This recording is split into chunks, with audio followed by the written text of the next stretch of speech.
6 பேர் தான் இருக்காங்க. வெயிட் பண்ணுறேன்.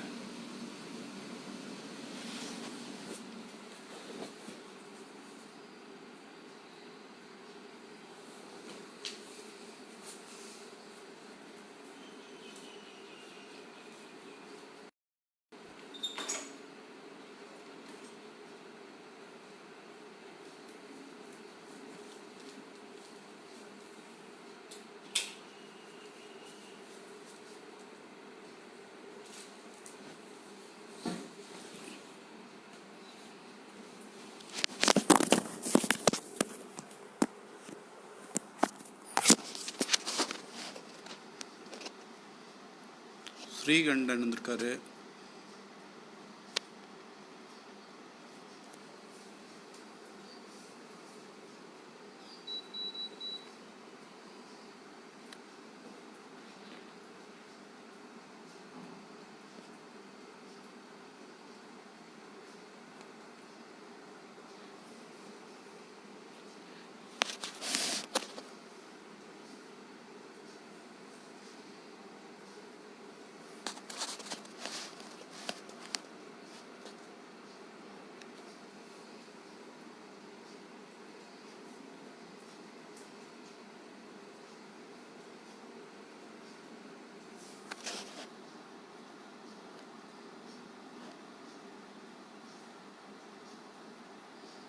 Ilango, very good evening. ரொம்ப ஆர்வத்தோடு இருக்கிறீங்க எல்லாரும். ஸோ 56 தமிழ் நீ கேட்டுட்ருக்கேன்னு நினைக்கிறேன். ஸ்டார்ட் பண்ணலாம்னா ஸ்டார்ட்னு கூட நான் பார்த்துறேன். வீரா வந்திருக்காரு. சதீஷ் வாட்சிங்.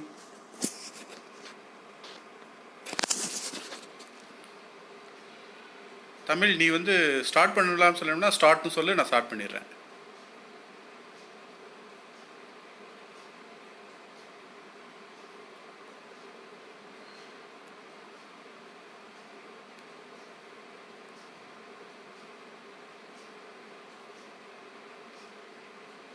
கிரிஜாமணியன் வந்திருக்காரு. தமிழரசன் ஸ்டார்ட் அண்ணான்னு கொடுத்துட்டாரு.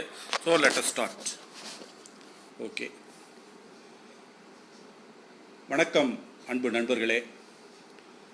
இன்சூரன்ஸ் வாரியர்ஸ் அதில் மூலமாக உங்களை சந்திப்பதில் மிகுந்த மகிழ்ச்சி அடைகிறேன். என்னோட ஆடியோ கிளியராக இல்லைன்னா எனக்கு மெசேஜ் பண்ணுங்கள், நான் அதை கொஞ்சம் கரெக்ட் பண்ணிக்கிறேன். இந்த இன்சூரன்ஸ் வாரியர்ஸ், இந்த வாரியர் அப்படின்னு சொன்னோடனே எனக்கு ஞாபகம் வந்தது ஒரு மிகப்பெரிய பிரம்மாண்டம் அப்படிங்கிறத எனக்கு ஞாபகம் வந்துச்சு. இந்த சினிமாலையெல்லாம் பார்த்தோம்னா வாரியர் பிரதர்ஸ் அப்படின்னு சொல்லி போடுவாங்க. ஸோ ஒரு பிரம்மாண்டம் அப்படிங்கிறது தான் எனக்கு தோணுச்சு. அதுக்கப்புறம் பார்த்தோம்னா டபிள்யூ அப்படிங்கிறதே பார்க்கும்போது நம்மளுக்கு ரொம்ப லிமிட்டடான வார்த்தைகள் தான் இருக்கும். வின் அப்படிங்கக்கூடிய வார்த்தைகள், அதை தொடர்ச்சியாக இருக்குது. பார்த்தோம்னா எல்லாமே வெற்றி, இந்த மாதிரி வார்த்தைகள்.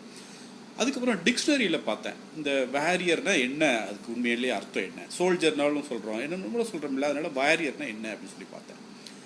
அப்போ அதுக்கு என்ன போட்டிருந்தாங்கன்னா 2 விஷயங்கள் போட்டிருக்கிறாங்க. ஒன்று என்னென்னா பிரேவ், இன்னொன்று நெவர் கிவ் அப் அப்படின்னு சொல்லி போட்டிருக்காங்க.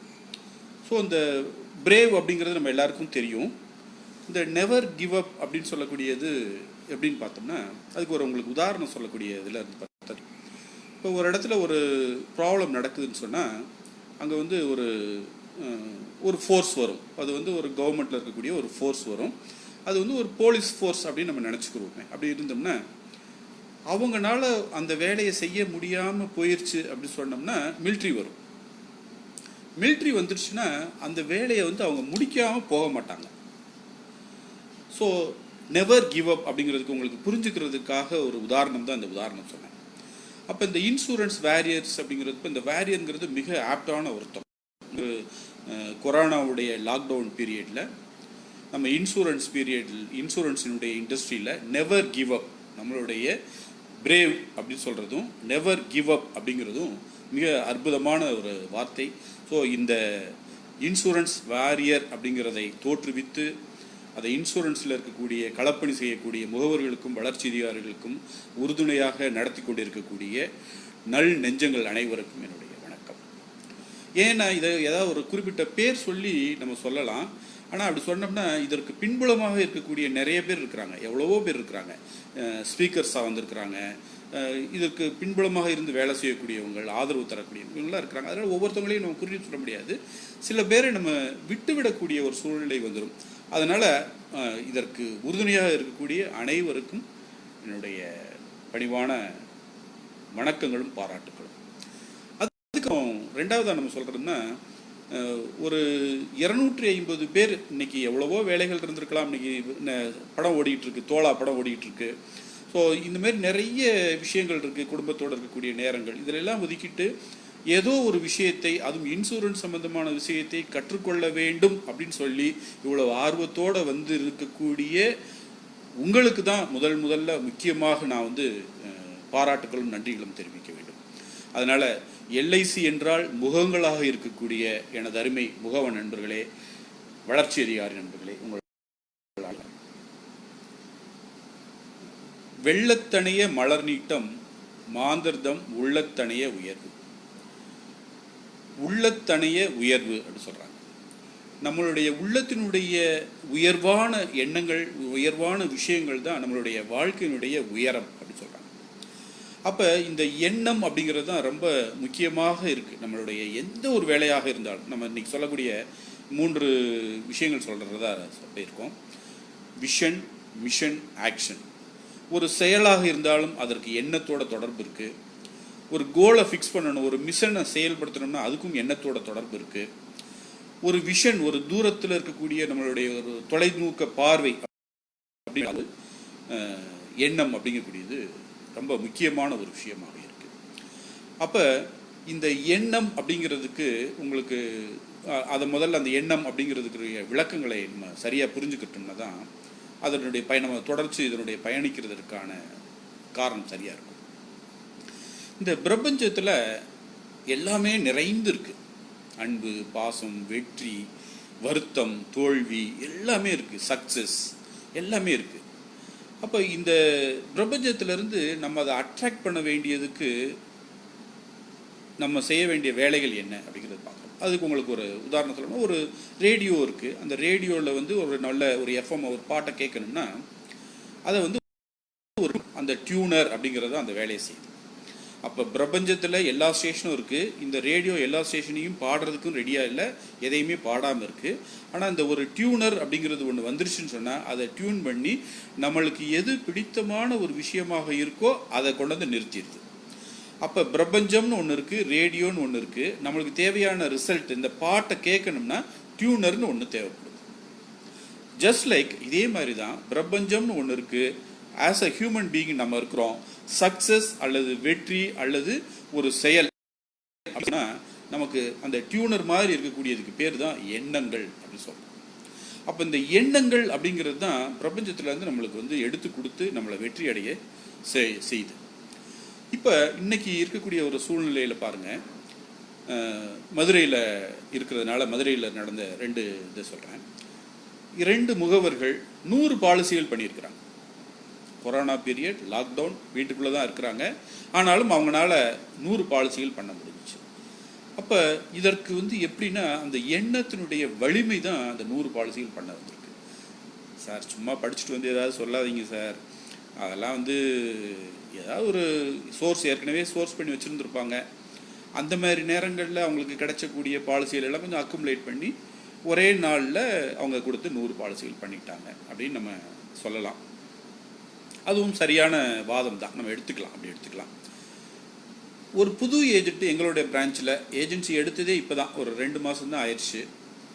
மார்ச் மாதத்தில் உங்களுக்கு எல்லாமே தெரியும், நல்ல வேலை செஞ்சுக்கிட்டே இருப்பாங்க. ஆனாலும் கூட அவர் இப்போ ஒரு 100 பாலிசிகள் பண்ணியிருக்கிறார். சரி, இப்போ நம்ம அதையெல்லாம் கூட இடத்துலேருந்து மாறிடுவோம். ஒரு வளர்ச்சி அதிகாரிங்கிறவரை எடுத்துக்கணும். ஒரு வளர்ச்சி அதிகாரி சாதாரணமாக ஒரு நல்ல டீம் அப்படின்னு சொன்னோம்னா ஒரு 50 பேர்லேருந்து 60 பேர் இருப்பாங்க. இந்த 60 பேர் இருக்கிற டீம் தான் இன்றைக்கி வந்து ஒரு மாடல், நல்ல மாடல் அப்படின்னு சொல்லக்கூடிய ஒரு டீம். ஒரு 75 பேர் இருந்தால் ஒரு நல்ல டீம். 100 பேருக்கு மேலே இருந்துச்சுன்னா பெஸ்ட் டீம். அவங்க தான் ஆல்மோஸ்ட் பார்த்தீங்கன்னா ஒரு டிவிஷனுடைய டாப்பராக இருப்பாங்க. ஸோ 144 பேர் இருக்கக்கூடிய ஒரு டீம் மதுரையில் ஒரு வளர்ச்சி அதிகாரி இருக்கார். இந்த 147 பேரையும் கொரோனா பீரியட்ல வீட்டுக்குள்ள தான் இருக்கக்கூடியவங்களை ஒவ்வொரு முகவரும் ஒரு பாலிசியாவது கொடுக்க வைக்க முடியும் அப்படின்னு அவர் நினைச்சார். அவர் அதை போலவே ஒரே நாளில், வேற வேற நாள்ல எல்லாம் கிடையாது, ஒரே நாளில் 147 முகவர்களும் ஒரு பாலிசியாவது கொடுத்து அன்னைக்கு 100% ஆக்டிவைசேஷன். அவர்களுடைய அனைத்து முகவர்களும் அன்னைக்கு ஒரு பாலிசியாவது கொடுத்தாங்க. அப்ப நல்லா யோசித்து பாருங்க, இதற்கு என்ன சாத்தியமாக இருந்துச்சு? இண்டஸ்ட்ரி சப்போர்ட் பண்ணுச்சா, இல்ல அவங்கள்ட்ட இருக்கக்கூடிய முகவர்கள் எல்லாரும் ஒரே பாலிசி?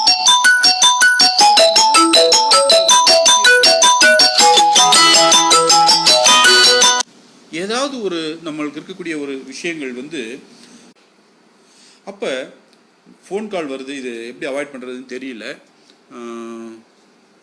அப்போ அவருடைய எண்ணம் தான் இதற்கு வலிமை சேர்த்துருக்கு அப்படின்னு நான் சொல்லுவேன்.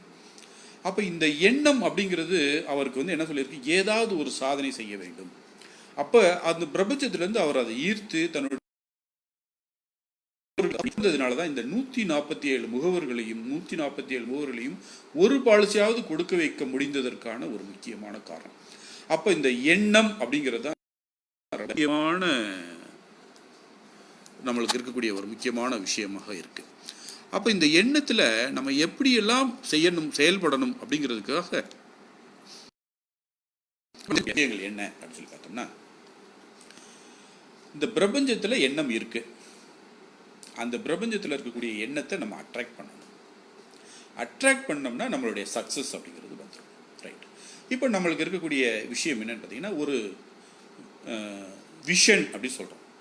இந்த விஷன் அப்படின்னு சொன்னோம்னா நம்மளுக்கு தூரத்தில் தெரியக்கூடிய ஒரு இதுதான் நம்மளுக்கு இருக்கக்கூடிய விஷன் அப்படி சொல்கிறோம். அப்போ இந்த விஷனை உதாரணத்துக்கு நம்ம சொல்றதுன்னா, நமக்கு தெரிந்த விஷயத்தை மட்டும்தான் நம்மளுடைய ஒரு விஷனாக நம்மளால சொல்ல முடியுது.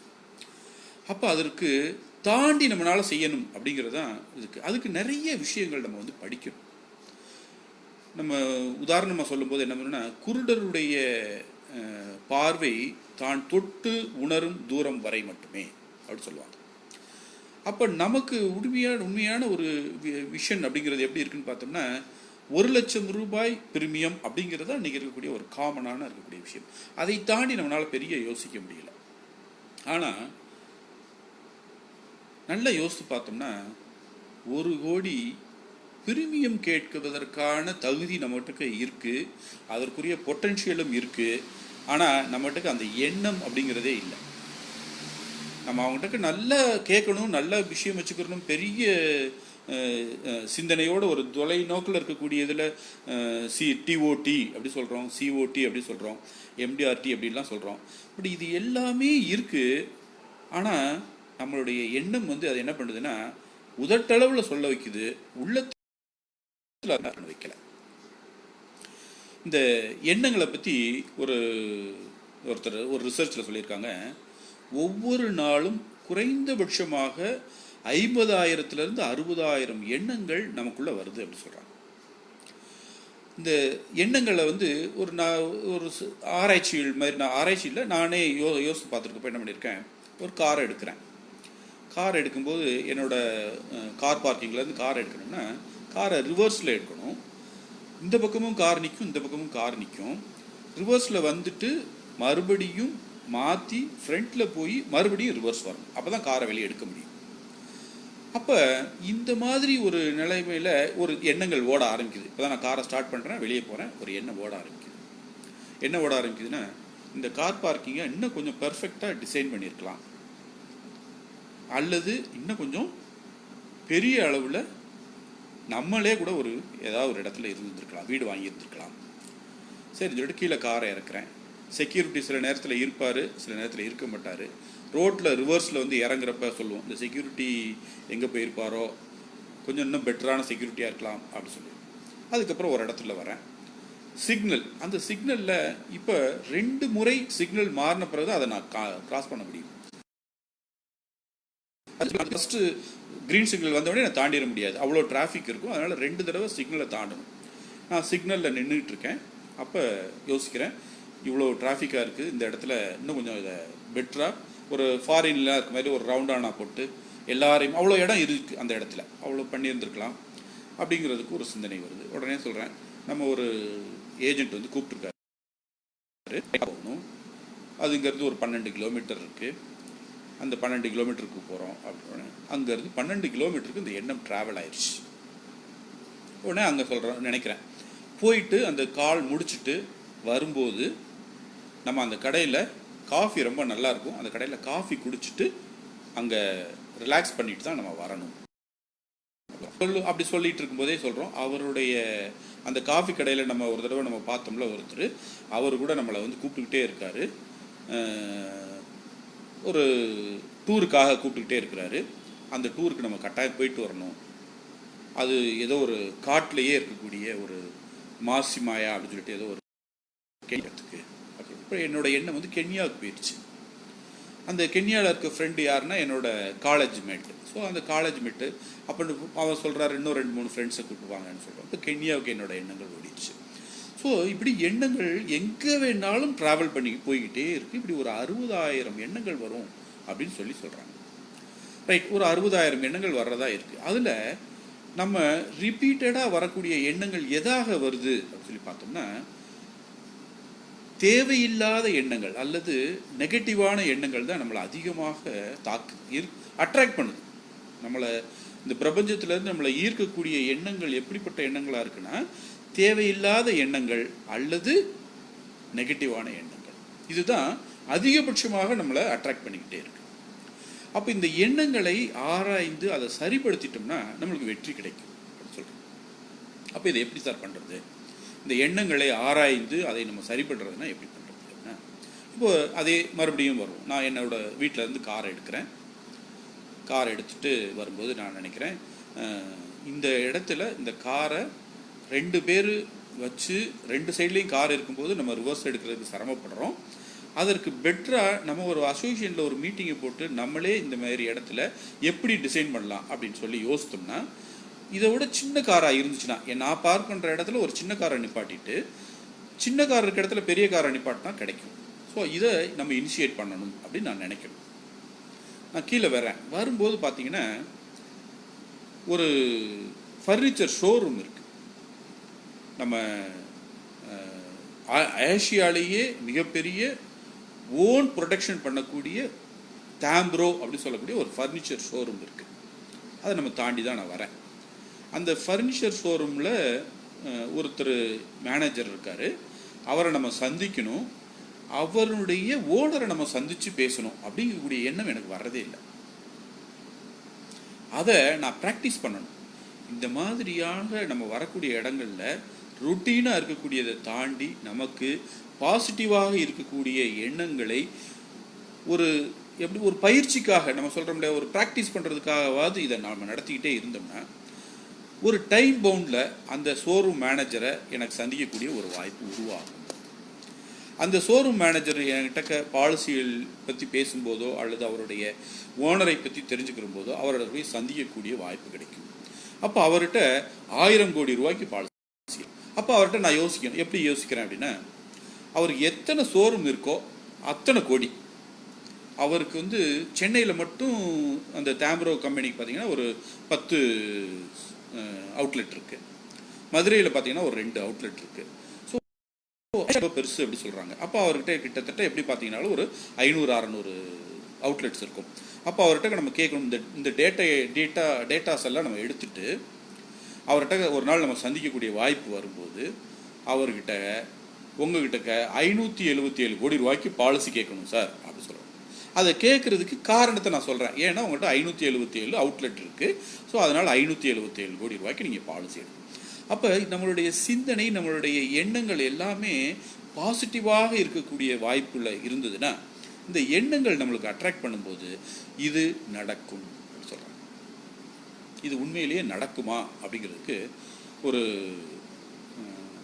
ஒரு ஒரு கதை இல்லை, உண்மையாக நடந்த ஒரு செய்தி ஒரு புத்தகமாக வந்துருச்சு. ஒருத்தர் வந்து ஒரு புத்தகம் படிச்சுக்கிட்டே இருக்கிறார். அந்த புத்தகத்தில் என்ன இருக்குன்னா, இவர் பேங்க்கில் வேலை பார்க்குறவர்.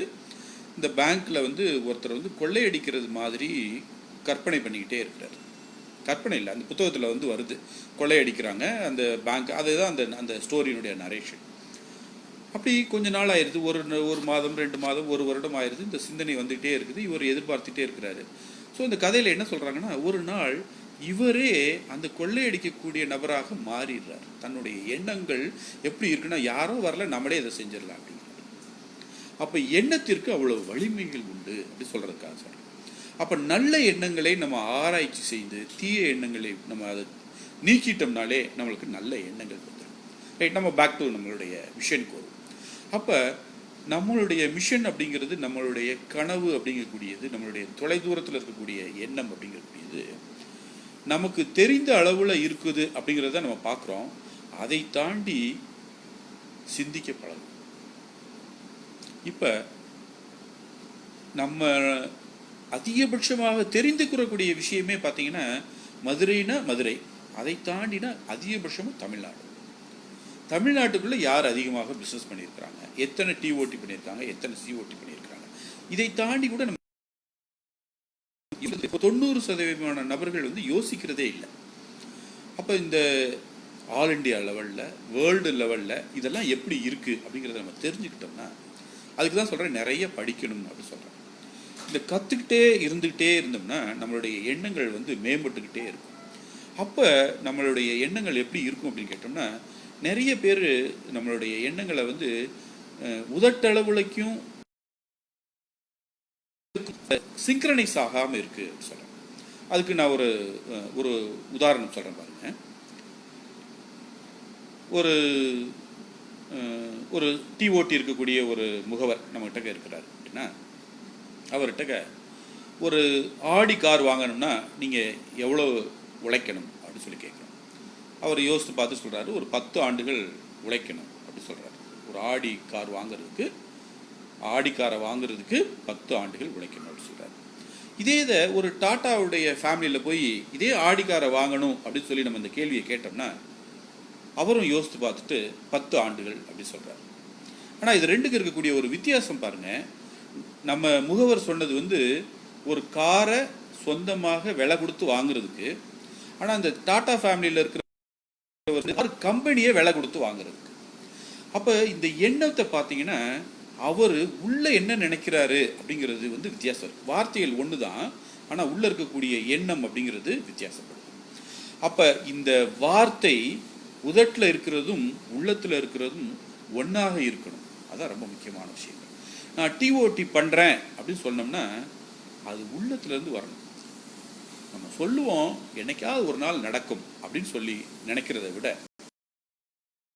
எண்ணங்களை நம்ம அந்த முதல் அடியை எடுத்து வைக்கணும். அப்படிங்கிறப்ப அதுக்கு ஒரு ரோட் மேப் வேணும். இது மாதிரியான நம்ம ப்ராக்டிஸ் பண்ணிக்கிட்டே இருக்கும்போது, இப்போ நம்ம இந்த ஆண்டே நான் வந்து டிஓடி பண்ணுவேன் அப்படின்னு சொல்லிட்டு ஒரு முகவர் சொல்கிறார் அப்படின்னா, அது சாத்தியமா அப்படிங்கிறது அவருக்கு தான் தெரியும். நம்மளுக்கு ஒரு சாத்தியம்தான், சாத்தியம் இல்லைங்கிறதுக்கு நான் சொல்லலை, ஆனால் அவருக்கே தெரியணும் இது சாத்தியம் அப்படிங்கிறத அவர் உள்ளூர உணர வேண்டும். இப்போ என்னுடைய முகவர்கள் இருக்காங்க. அந்த முகவர்கள்லாம் பார்த்தீங்கன்னா ஒரு ஃபிக்ஸ் பண்ணுறாங்க, எம்டிஆர்டி நான் முடிப்பேன் அப்படின்னு சொல்லிட்டு ஒரு ஃபிக்ஸ் பண்ணிக்கிறாங்க. கொஞ்ச நாள் ஆயிடுது, எம்டிஆர்டியில் ஒரு ஆஃப் ஆஃப் த எம்டிஆர்டி தான் வந்துடுது. உடனே அவங்க என்ன சொல்கிறாங்க, இந்த பிரச்சனைகள்னால நான் எம்டிஆர்டி முடிக்க முடியல, அடுத்த வருஷம் நான் எம்டிஆர்டி முடிச்சேன். ஸோ அதை மாற்றிட்டாங்க. அப்போ இந்த ஆஃப் ஆஃப் த எம்டிஆர்டி முடிக்கிற நேரங்களில் ஒருத்தர் டிஓடியே முடிச்சிருக்காரு. ஒரு மாதத்திற்கு ஒரு டிஓடி முடிக்கிறவங்கலாம் இருக்கிறாங்க. மாதத்திற்கு ஒரு எம்டிஆர்டி முடிக்கிறோம். நம்ம ஒரு வருடத்திற்கு ஒரு எம்டிஆர்டி அப்படிங்கிறதே முடிக்க முடியலை அப்படி சொல்கிறோம்.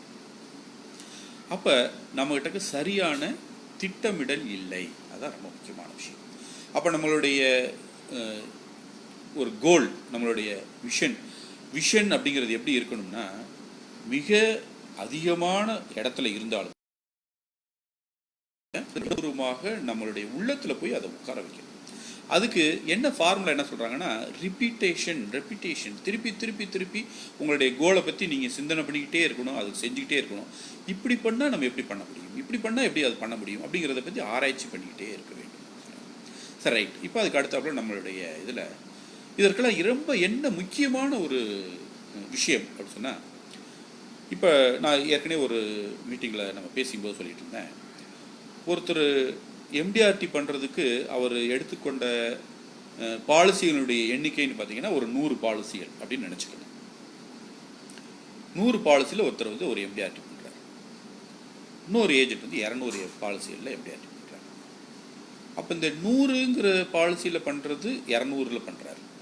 இப்போ இவங்க 2 பேருமே அடுத்த லெவலுக்கு போகணும், ஒரு சிஓடியை முடிக்கணும் அப்படின்னு சொல்கிறாங்கன்னா, அப்போ 600 பாலிசிகள் முடிக்கணும் இந்த 200 பாலிசி முடித்தவர். அப்போ தான் அவரால் சிஓடி முடிக்க முடியும். டிஓடி முடிக்கணும்னா இன்னும் அதிகமாக தேவைப்படுற மாதிரி. அப்போ 600, 1000 அப்படிங்கிற பாலிசிகள்லாம் செயல்படும் போது அது சரியாக வருமா அப்படிங்கிறது டவுட். அப்போ நம்மளுடைய கோலை வந்து அந்த ஃபைன் டியூன், நம்ம சொன்னோம் இல்லையா டியூனர், அது மாதிரி அதை ஃபைன் டியூன் பண்ணிக்கிறோம் அப்படின்னு சொன்னோம். அப்போ ஒரு அதுக்கு அடுத்த லெவலில் இப்போ நம்மளுடைய மைண்ட் செட்டில் என்ன இருக்குது, நம்மளால் 200 பாலிசிகள் தான் பண்ண முடியும்னு இருக்குன்னா, இந்த 200 பாலிசிகளில் தான் அவர் சிஓடி பண்ணணும், இந்த 200 பாலிசிகளில் தான் அவர் டிஓடி பண்ணணும். அப்போ பாலிசிகளுடைய எண்ணிக்கையை நம்ம கூட்டி நம்மளால் பாலிசி பண்ணணும் அப்படிங்கிறது கொஞ்சம் தான் கூட்ட முடியும். அதை இரட்டிப்பாகவோ 3 மடங்காவோ அப்போ நம்ம ஸ்ட்ராட்டஜியை மாற்றணும். அப்போ என்ன பண்ணுறது, ஆவரேஜ் பிரீமியம்ங்கிறத மாற்றுறோம். ஸோ இது மாதிரி நம்மளுடைய எண்ணங்களை மேம்படுத்துறதுப்ப அதற்கு தகுந்தது மாதிரி நம்மளுடைய சிந்தனைகளை மாற்றிக்கொண்டு நம்மளுடைய வளர்ச்சிகளை நோக்கி போயிட்டுருக்கோம். இது நம்மளால் செய்ய முடியாமல் இருக்கிறதுனால தான் பெரிய கஸ்டமர்ஸை நம்ம பார்க்குறது இல்லை. இன்னைக்கு தெரிந்த செயல்களை மட்டுமே வைத்துக்கொண்டு பெரிய கஸ்டமர்கிட்ட நம்ம பார்க்குறதுங்கிறது சாத்தியம் இல்லை. ஒரு பெரிய கஸ்டமர்கிட்ட நம்ம வந்து பாலிசி கேட்க போகிறோம் அல்லது ஒரு அப்பாயின்மெண்ட் கேட்க போகிறோம் அப்படி சொன்னோம்னா, முதல்ல தெரிஞ்சுக்க வேண்டிய விஷயம் வந்து எல்ஐசியினுடைய ப்ராடக்ட் அப்படின்னு நம்ம நினச்சிட்ருக்குறோம், எல்ஐசியில் இருக்கக்கூடிய பேச்சு திறமை அப்படின்னு நம்ம நினச்சிட்ருக்கோம். அப்படி இல்லை, அவரை பற்றிய அதிகமான அறிவு நம்மளுக்கு இருக்கும். அதுதான் நம்மளுடைய வெற்றிக்கு ரொம்ப முக்கியமான ஒரு விஷயம். ஒரு கஸ்டமர் இருக்கிறாருன்னா, இப்போ நான் சொன்னேன் ஒரு தாம்பரவனுடைய ஓனர் இருந்தாருன்னா அவருக்கு எத்தனை அவுட்லெட் இருக்குது, ஒரு அவுட்லெட்டில் அவருடைய சேல்ஸ் எவ்வளவு இருக்குது, அவர் சம்பளமாக அவருக்கு கொடுக்கக்கூடிய தொகை எவ்வளவாக இருக்குது, அவருடைய ப்ராஃபிட் ரேஷியோ எவ்வளவு இருக்குது. ஸோ இதெல்லாம் நம்ம தெரிஞ்சு வச்சுருந்தோம்னா தான் அவர்கிட்ட நம்மளால் அவருடைய ரேஞ்சுக்கு நம்மளால் பேச முடியும். அப்போ இது மாதிரி தான் நம்மளுடைய வளர்ச்சி இருக்கணும். ஆனால் அப்படி இருக்கிறது இல்லை. நம்ம என்ன நினைக்கிறோம்னா, நம்மளை பற்றியும் நம்மளுடைய நிறுவனத்தை பற்றியும் நம்மளுடைய ப்ராடக்டை பற்றியும் தான் அதிகமான அளவு நம்ம தெரிஞ்சு வச்சுட்ருக்கோம். ஒரு ஜீவன் உமங் ப்ரெசென்ட் பண்ணுறது, ஒரு ஜீவன் லேபுங்கக்கூடிய பிளானை எப்படியெல்லாம் நம்ம ப்ரெசென்ட் பண்ணுறது, அதனுடைய பெனிஃபிட்ஸ் எல்லாம் அவருக்கு எப்படி நம்ம கம்யூனிகேட் பண்ணுறது, இதில் தான் நம்மளுடைய அதிகமான நேரத்தை நம்ம செலவிடுறோம். நம்மளுடைய சிந்தனை நம்மளுடைய செயல்கள் எல்லாம் இதற்குத்தான் இருக்குது.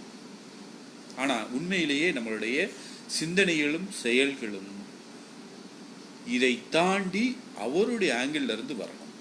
அப்போ அதற்காக இப்போ நம்ம இன்சூரன்ஸுங்கிற விஷயத்திலேயோ ப்ராடக்டை பற்றி தெரிஞ்சுக்கிற விஷயத்திலேயோ நம்ம வந்து குறைவாக இருந்துடலாமா அப்படின்னு கேட்டால் அப்படி இல்லை.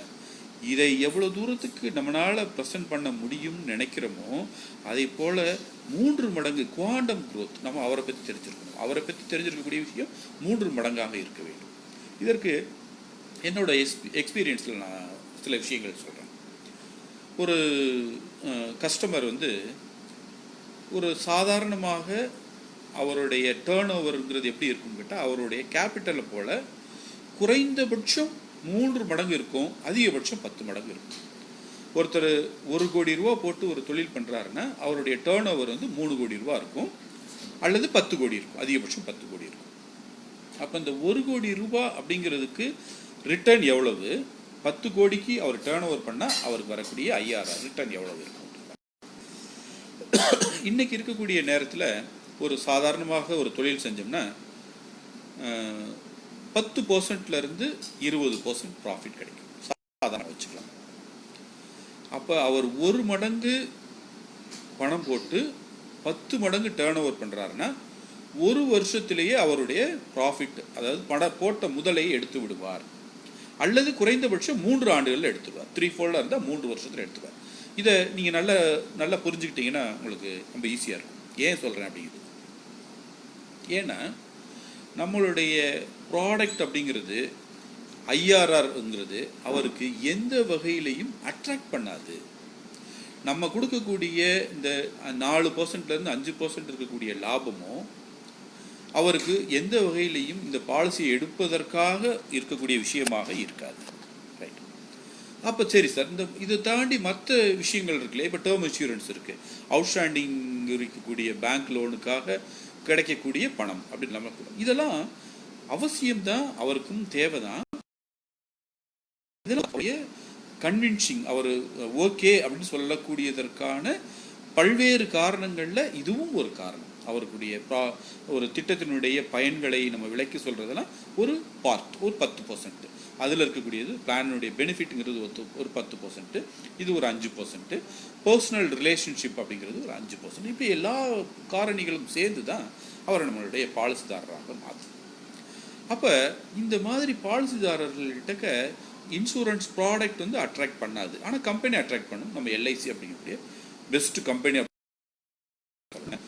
நல்லா யோசித்துக்குங்க, கம்பெனியினுடைய சாதாரணமாக ஒரு பாலிசி ஹோல்டருக்கு தெரியாத விஷயங்களை தான் நம்ம சொல்லணும்.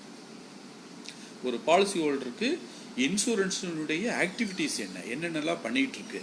இன்றைக்கி நம்ம பார்த்தோம்னா எஸ் பேங்க்கில் அதனுடைய ஷேர் எவ்வளோ, 3 பேங்க் தான் அதனுடைய கான்ட்ரிபியூஷன் பண்ணியிருக்கிறாங்க. இந்த 3 பேங்க்கினுடைய ஷேரில் மேஜர் ஷேர்ஸுங்கிறது ஸ்டேட் பேங்க் ஆஃப் இந்தியா, அது கவர்மெண்ட், பிரசிடென்ட் ஆஃப் இந்தியா, நம்மளுடைய கவர்மெண்ட் தான் அதில் கான்ட்ரிபியூட் பண்ணியிருக்கு. அதில் நம்ம இன்சூரன்ஸ் அப்படிங்கக்கூடிய எல்ஐசி அப்படிங்கிறது ஒரு பார்ட் இருக்குது. அப்போ நம்ம இந்த மாதிரியான விஷயங்கள் எல்லாமே ஒரு கம்பெனி கீழே போயிருச்சுன்னா இன்சூரன்ஸ் அது வந்து டேக்கப் கொடுக்குது. அப்போ டெக் மஹேந்திரா இருக்குது, டெக் மஹேந்திராவை நம்ம மேஜர் ஷேர் ஹோல்டர் வந்து நம்ம அதிகமான பணம் நம்ம எல்ஐசி நிறுவனம் அதில் போட்டுச்சு. 5 ரூபாய்க்கு வந்த ஷேரு இன்னைக்கு 500 ரூபாய்க்கு போயிடுச்சு. ப்ராஃபிட்டபுளாக தான் இருக்குது. அப்போ இது மாதிரி ஒரு பெரிய கஸ்டமர்கிட்ட போகும்போது நம்ம எல்ஐசியினுடைய செயல்பாடுகள் என்ன அப்படிங்கக்கூடிய ஆங்கிளில் நம்ம நிறைய விஷயங்களை கற்றுக்கிட்டு அவங்ககிட்ட பேசணும். இது செய்தி 1. 2வது, நான் ஏற்கனவே சொன்னது, அவரை பற்றிய விஷயங்களை நம்ம சொல்லணும். இப்போ உலகத்தில் வேண்டாம், நம்ம இந்தியாவில் பார்த்தீங்கன்னா ஜாதகம், ஜோசியம் அப்படிங்கிறதெல்லாம் ரொம்ப ஆர்வமாக இருக்குது. அவங்களாம் என்ன சொல்கிறாங்கன்னா, நமக்கு தெரிந்த நம்மை பற்றிய விஷயங்களை தான் அவங்க சொல்கிறாங்க. அப்போ தான் நம்ம பிரம்மாண்டமாக பார்க்குறோம். அப்படியா, ஆச்சரியமாக இருக்கே, இதெல்லாமா என்னை பற்றி இருக்கிறதெல்லாம் இவ்வளோ அழகாக சொல்கிறீங்களே அப்படின்னு சொல்கிறோம். இது மாதிரி தான் எல்லா கஸ்டமரும் அவரை பற்றிய செய்தி. நம்ம சினிமாவிலெல்லாம் பார்த்துருக்கோம் இல்லையா, வசனங்கள்லாம் பேசுகிற மாதிரி இருக்கும். உங்களுடைய ஒரு நாள் டேர்ன் ஓவர் இவ்வளவு, அதனால இத்தனை இருக்குது அப்படிலாம் சொல்கிற மாதிரி. அப்போ அவரை பற்றிய விஷயங்கள் நம்ம அதிகமாக தெரிஞ்சுக்கிறோம். இதுதான் ரொம்ப முக்கியமான விஷயம். அப்போ அவரை பற்றிய விஷயங்களை நம்ம தெரிஞ்சுக்கிட்டோம் அப்படிங்கிற செய்தியை சொல்லி அவரை நிறைய நம்ம பேச வைக்கணும் அப்படிங்கிறது தான் என்னை பொறுத்த வரைக்கும் இருக்கக்கூடிய வெற்றி. நம்ம அவரை எப்படி பேச வைக்கிறது அப்படி சொல்லி பார்த்தோம்னா, பொதுவாக நம்ம எல்லாருமே படிச்சிருப்போம், ஓப்பனிங் டாக் அப்படின்னு நம்ம சொல்லுவோம். ஓப்பனிங் டாக் அப்படிங்கிறது எப்படி இருக்குன்னு கேட்டால், எந்த ஒரு செயலாக இருந்தாலும் அந்த செயலில் வந்து ஒரு கஷ்டம் இருக்கும். ஒரு போலீஸ்காரர் இருக்கிறாரு, அவர் வந்து இன்னைக்கு பார்த்தீங்கன்னா எவ்வளோ கஷ்டப்பட்டுக்கிட்டு இருக்கிறாங்க, நம்ம எப்படி ரியாக்ட் பண்ணி, பாசிட்டிவாக இருக்கக்கூடிய இடத்துல கூட நெகட்டிவாக பேசக்கூடிய மனிதர்கள் அதிகமாக சந்தித்து அவங்க துயரத்தில் இருக்கிறாங்க. எல்லா விஷயத்துலையுமே தான், ஒரு டாக்டராக இருக்கட்டும், அவங்களுக்கு இருக்கக்கூடிய கஷ்டங்கள். இப்போ எப்படி சார் இந்த மாதிரி விஷயங்கள் எல்லாம் நீங்கள் சமாளிக்கிறீங்க அப்படின்னு சொல்லி அவங்ககிட்ட கேட்டிங்கன்னா அவங்க பேச ஆரம்பிச்சிடுவாங்க. ஆமாம் சார், இந்த காலத்தில் படித்தவங்கிறவங்களாம் கூட பரவாயில்ல சார், ஒரு சிலவங்கள்லாம் வந்து படித்தவங்களே இப்படியெல்லாம் பேசும்போது தான் ரொம்ப கஷ்டமாக இருக்குது, என்ன பண்ணுறது சார் அப்படின்ட்டு அவங்க நம்ம கேள்விகளை ஆரம்பித்து வச்சோம்னா அவங்க பேச ஆரம்பிச்சிடுவாங்க. அப்போ இது மாதிரி தான் நம்மளுடைய ப்ராஸ்பெக்ட், நம்மளுடைய கஸ்டமர்கிட்டையும் அவங்கள பேச வைக்கணும். அப்போ அவங்கள பேச வைக்கிறதுக்கு நம்ம என்னென்னலாம் பண்ணணும்,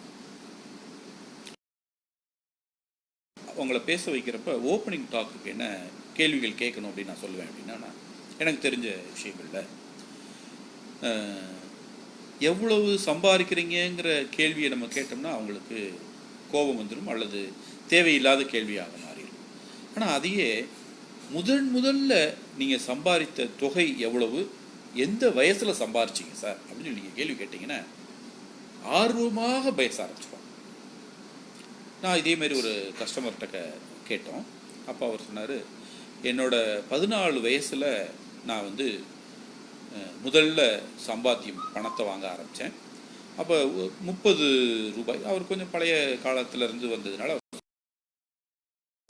அதை பற்றி அதிகமாக பேசுகிறாரு. அப்போ நான் வந்து என்னென்னலாம் கஷ்டப்பட்டேன், எப்படியெல்லாம் நான் வந்து வேலை செய்ய வேண்டியது இருந்துச்சு, எல்லா வேலைகளும் செய்ய வேண்டியது இருக்கும். 7 மணிலேருந்து 9 மணி வரைக்கும் அந்த தொழிலில் ப்ரிப்பரேட்டரி ஒர்க், நம்ம சாதாரணமாக சொல்கிறோன்னா தொடச்சி வச்சு அதெல்லாம் ரெடி பண்ணி வச்சு எல்லாம் ரெடி பண்ணி வைக்கிறதுக்காக இருக்கக்கூடிய மாதிரியான வேலைகள். அதுக்கப்புறம் இந்த இண்டஸ்ட்ரிக்கு வந்தேன். அப்புறம் இந்த இண்டஸ்ட்ரியிலேயே நான் இல்லை, வேறு இண்டஸ்ட்ரிக்கு வந்தேன். இதெல்லாம் நம்ம அவர்கிட்ட எடுத்து கொடுக்கணும். சார் இப்போ அவர் ஒரு டெக்ஸ்டைலில் பிஸ்னஸில் இருக்கிறாருன்னா, சார் எடுத்தோடனே நீங்கள் டெக்ஸ்டைல் பிஸ்னஸ்க்கு வந்துட்டிங்களா சார் ஃபஸ்ட்லேயே அப்படின்னு கேட்டிங்கன்னா, அது ஒரு செகண்ட் ஜென்ரேஷன். அப்பா பார்த்துக்கிட்டாரு, பையன் பார்த்துக்கிட்டானா நேரடியாக வந்திருப்பார். ஆனால் பெரும்பாலும் பார்த்திங்கன்னா வேறு ஜென்ரேஷன்லேருந்து வரவங்கெல்லாம் முதல்ல வேறு தொழில் பண்ணியிருப்பாங்க, அதுக்கப்புறம் சம்மந்தமே இல்லாத இன்னொரு தொழிலுக்கு மாறி இருப்பாங்க, இப்படி தான் வந்திருப்பாங்க.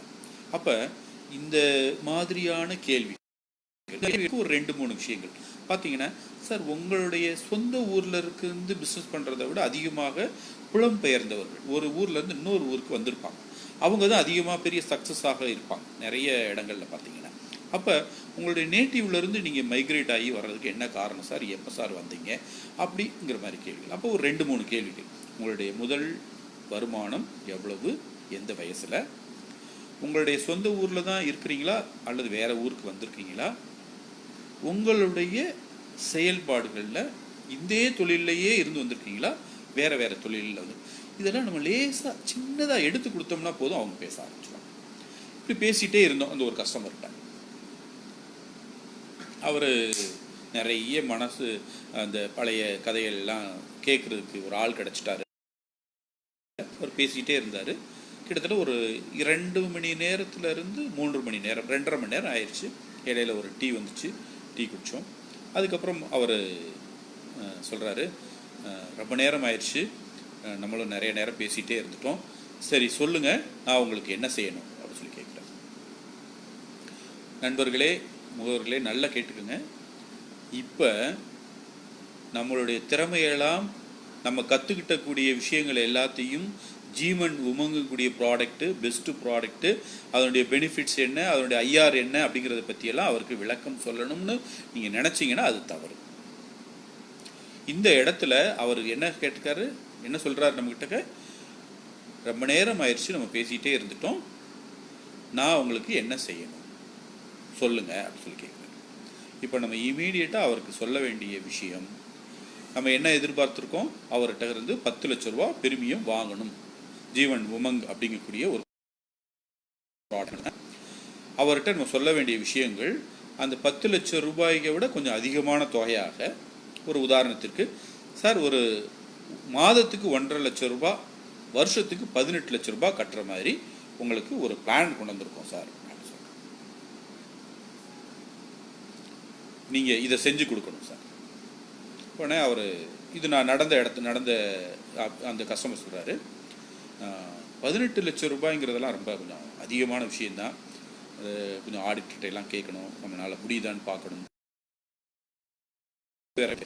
அவ்வளோ கொஞ்சம் கஷ்டம், நீங்கள் 1 லட்சம் ரூபாய் வர்ற மாதிரி வருஷத்துக்கு 12 லட்சம் ரூபாய்க்கு பாலிசி போட்டுக்கணும் அப்படி சொல்லிட்டேன். அவ்வளோதான், சேல் க்ளோஸ்ட். நீங்கள் இப்போ அவருக்கு என்ன ப்ராடக்டை கொடுக்க போகிறீங்க, அதுக்கு என்ன பெனிஃபிட் இருக்குது, அதற்கு என்ன ரிட்டர்ன் வரக்கூடியது, இதெல்லாம் அவருக்கு சொல்லணுமா வேண்டாமா அப்படின்னு கேட்டால் சொல்ல வேண்டாம். இதெல்லாம் நீங்கள் சொன்னீங்கன்னா அவர் இன்னைக்கு பாலிசி போடுறது போஸ்ட்போன் ஆயிரும். உடனே அவர் அந்த கஸ்டமர் என்ன சொன்னார், நான் இவ்வளோ சொன்ன உடனே ஃபார்ம் எடுத்த உடனே அவர் சைன் பண்ணார். சைன் பண்ண உடனே உங்களுக்கு என்னென்ன டீட்டெயில்ஸ் எல்லாம் வேணுமோ, என்னென்ன ரெக்குயர்மெண்ட்ஸ் எல்லாம் வேணுமோ, இந்த கேட்பீங்க இல்லையா, ஆடிட்ரு, ஐயா ஐடிஆர் ஃபோட்டோ, அது இது அதெல்லாம் வந்து ஆஃபீஸில் கேட்டு நீங்கள் வாங்கிக்கோங்க, செக்கு நான் கொடுக்க சொல்லிடுறேன், அமௌண்ட் எவ்வளோன்னு நீங்கள் சொல்லிடுங்கன்னாரு. Sale closed.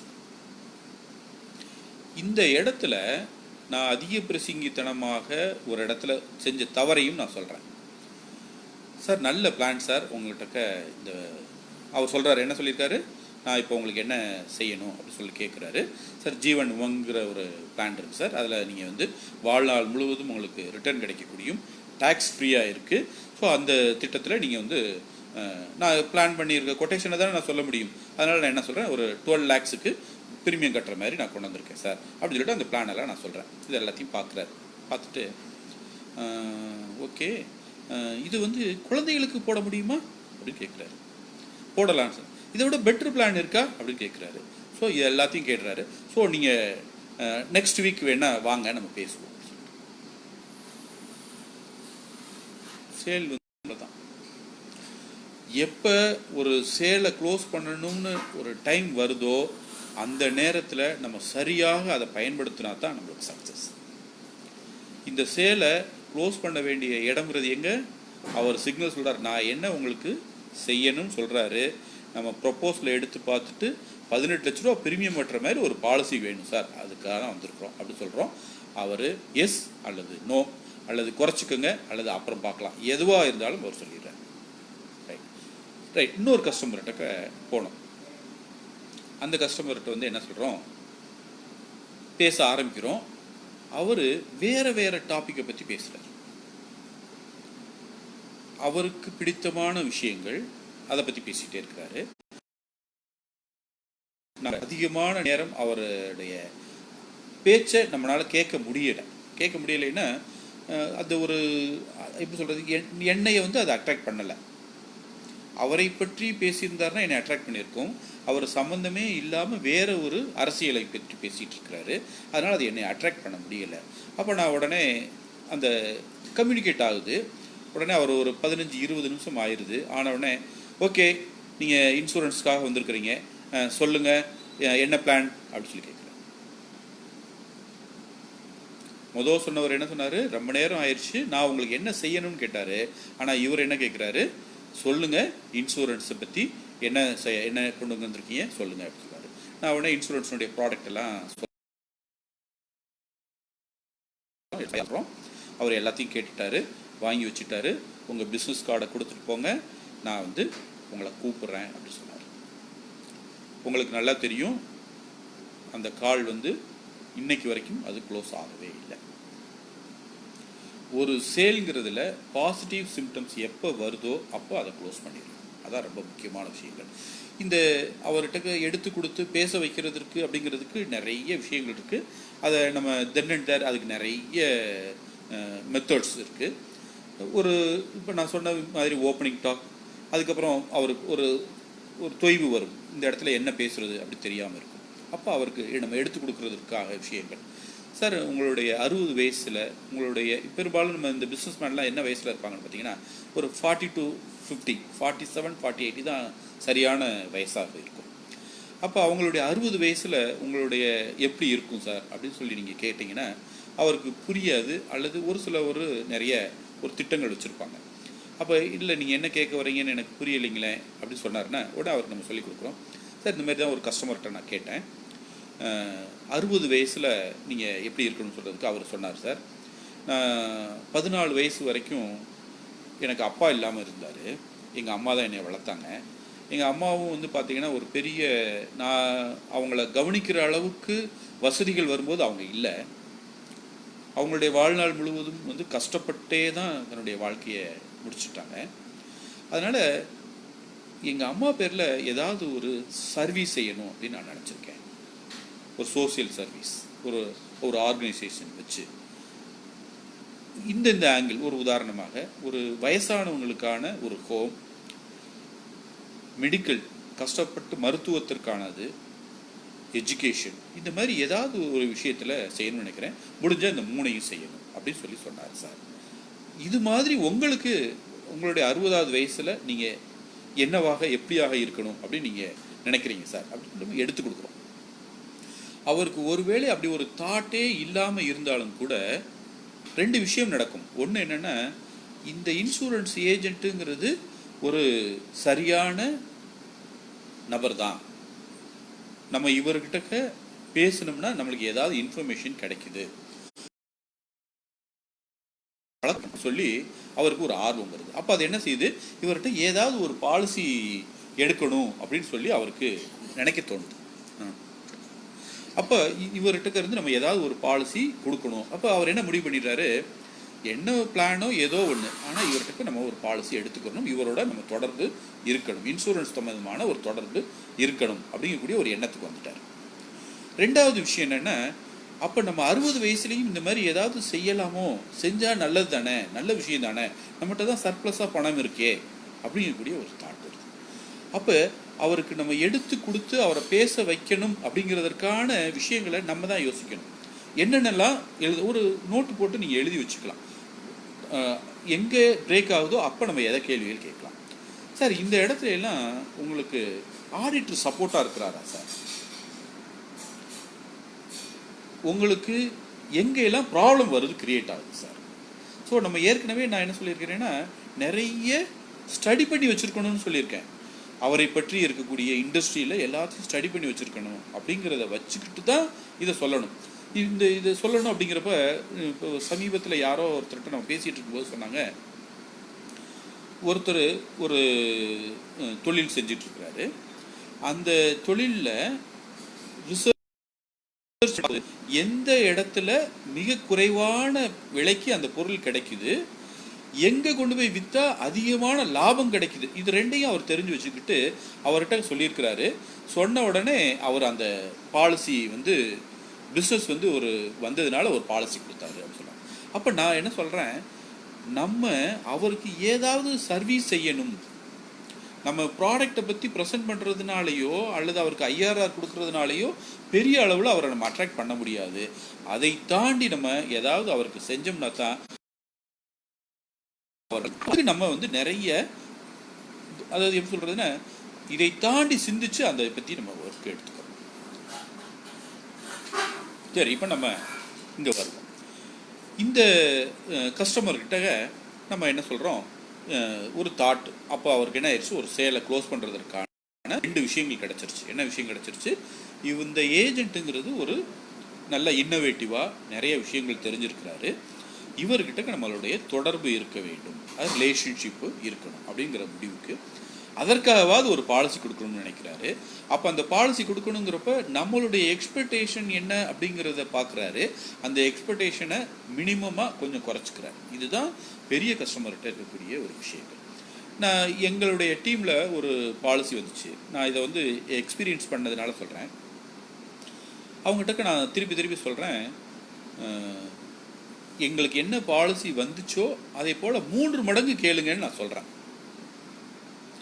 ஆனால் அதை அவர் திருப்பி அவர் பார்த்துட்டு அவர் மனசில் என்ன நினைக்கிறாரு அப்படிங்கிறத மட்டும்தான் அவரால் கொடுக்க முடிஞ்சிச்சு. ஒரு உதாரணத்துக்கு நான் சொல்கிறேன், 10 லட்சம் ரூபாய் பிரீமியம் அப்படின்னு வச்சுக்கோங்க. 10 லட்சம் ரூபாய் தான் அவருக்கு சொல்கிறார். நான் என்ன சொல்கிறேன், 30 லட்சம் ரூபாய் பிரீமியம் கேளுங்க சொல்கிறேன். வருஷத்துக்கு 30 லட்சம் ரூபாய், ஒரு ஃபேமிலியில் 3 பாலிசிகள், கிட்டத்தட்ட 1 கோடி ரூபாய், 90 லட்சம் ரூபாய் பிரீமியம். ஆனால் இவர் போய் என்ன பண்ணுறாரு, 10 லட்ச ரூபாய்க்கு 3 கொட்டேஷன் கொடுத்துறாரு.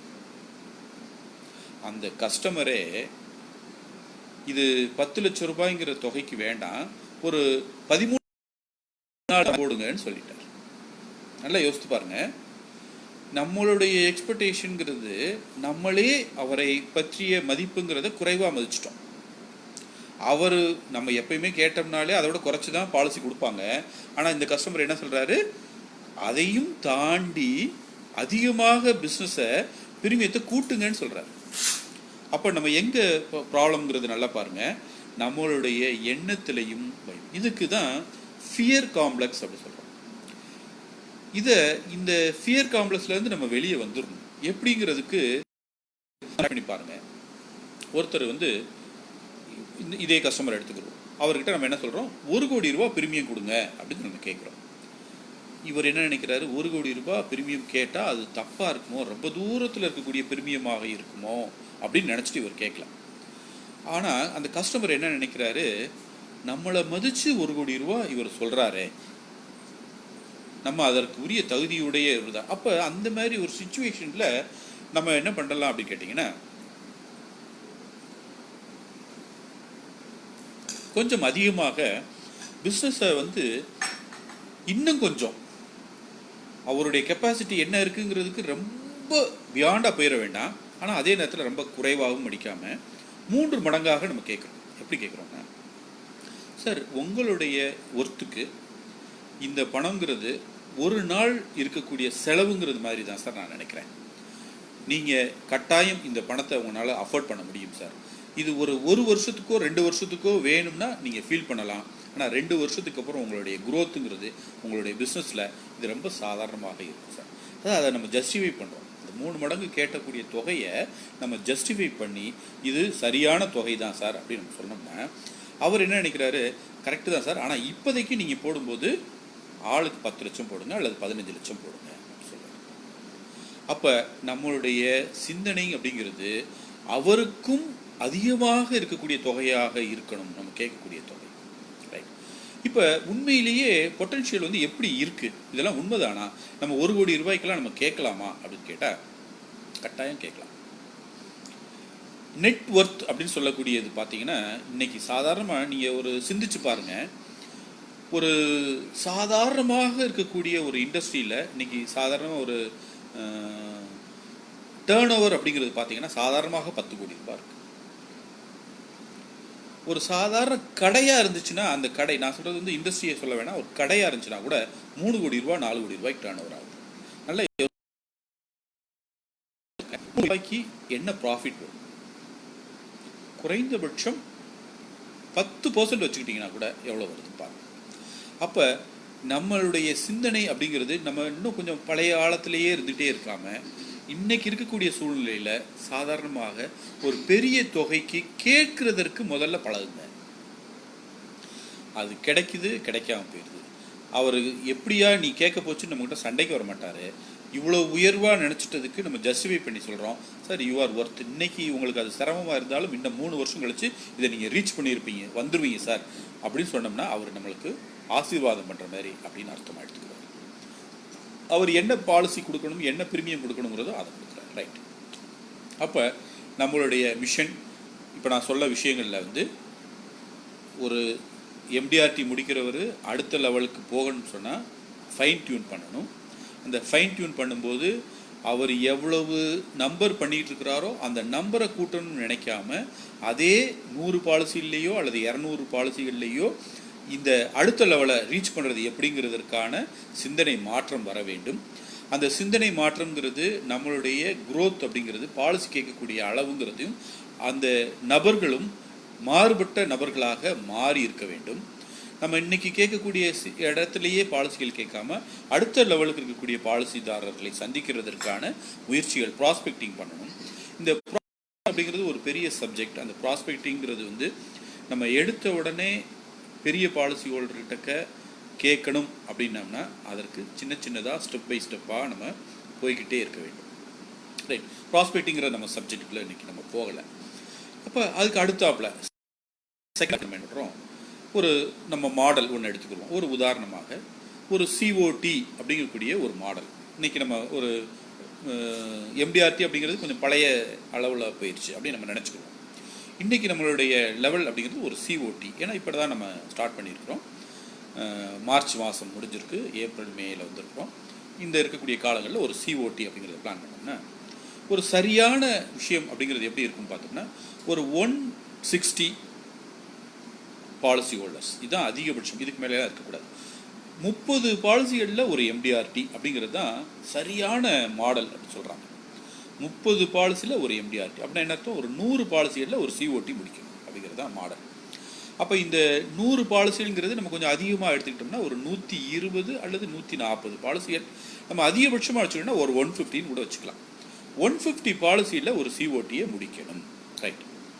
நீங்கள் அடுத்தாப்பில் அந்த ஃப்ளோ சார்ட்டு நம்ம சொல்கிறாங்க, அதை எப்படி பிரிச்சுக்கிறோம் அப்படின்னு பார்த்தோம்னா எவ்வளோ பிரிமியம் வரணும், அந்த பிரிமியத்துக்கு இந்த இப்போ நீங்கள் ஃபிக்ஸ் பண்ணுறீங்க 120 அப்படின்னு ஃபிக்ஸ் பண்ணுறீங்க அல்லது 115 ஃபிக்ஸ் பண்ணுறீங்கன்னா டிவைடட் பை நீங்கள் ஃபிக்ஸ் பண்ணக்கூடிய 120.